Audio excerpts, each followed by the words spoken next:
Taifa likiendeleza juhudi za kuhamasisha umma kuhusu dhuluma za jinsia, kaunti ya Bungoma kwa upande wake imepiga hatua kwenye pambano hilo baada ya hamasa hasa vijijini. Eneo la Mlima Elgon katika kaunti ya Bungoma kwa muda limekuwa likirekodi visa vingi vya dhuluma za kijinsia kulingana na takwimu za mwaka 2022 ikiwemo dhuluma za kimapenzi. Walipomulika kwa nyumba mzee hayuko. Wakaniambia fungua sisi wenyewe tuingie tuangalie. Nikaenda sababu niliona nikikataa kufungua hii mlango wataniua na watoto.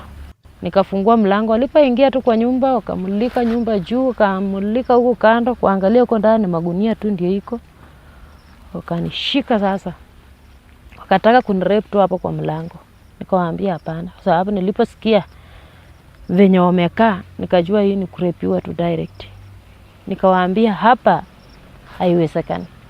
Wakaniambia ni wapi? Nikawaambia twende nje. Je, waathiriwa wa dhuluma za kijinsia hupitia mahangaiko yapi? Licha ya juhudi za kuhamasisha jamii kuhusu kutoa tenga na kuwaunga mkono waathiriwa hawa, bado wanapata unyanyapaa hasa kutoka kwa watu walio karibu nao. Alinitenga kwa miezi 3. Mpaka nikasikia kitu inaniambia nijinyonge, nifanye nini? Na mimi nilipata mimba ya hao watu. Mama wangu akajificha tu kwa blanketi akaniambia hiyo sifanyi. Tutoe huyo mtoto. Nikamwambia sitatupa. Wakati nilitaka kuolewa na mtu ambaye alikuwa amenipenda, nilikataliwa na wazazi. Niliambiwa maneno ambayo ilinivunja moyo. Na ikanifanya nikajidharau kabisa.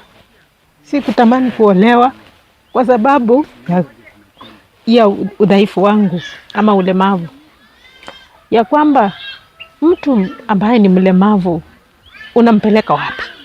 Akufanyie nini?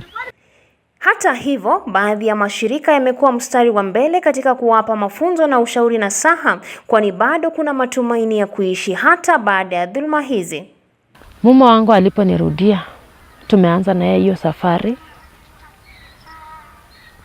Mpaka juzi akaenda mambo na counseling. Pia yeye sasa anafundisha. Ananiambia kumbe nilikudhulumu na haikuwa ni uwezo wako. Na wakati Red Cross imekuja ndio nikajifundisha kumbe dhuluma sio kupigwa tu, lakini dhuluma hata kutukanwa, kudharauliwa, kushushwa chini pia ni dhuluma. Na Red Cross ilipokuja imenisaidia mpaka nikapona. Kama ingekuwa Red Cross ningekuwa bado na uchungu na wazazi wa mume wangu. Nilidhulumiwa hiyo wakati mpaka karibu nijiue. Kwa mujibu wa takwimu za afya, kaunti ya Bungoma ilirekodi 60% ya visa vya dhuluma za kijinsia na 30% ya dhuluma za kimapenzi miaka 4, huku visa hivyo vikipungua kwa 18% kufikia sasa.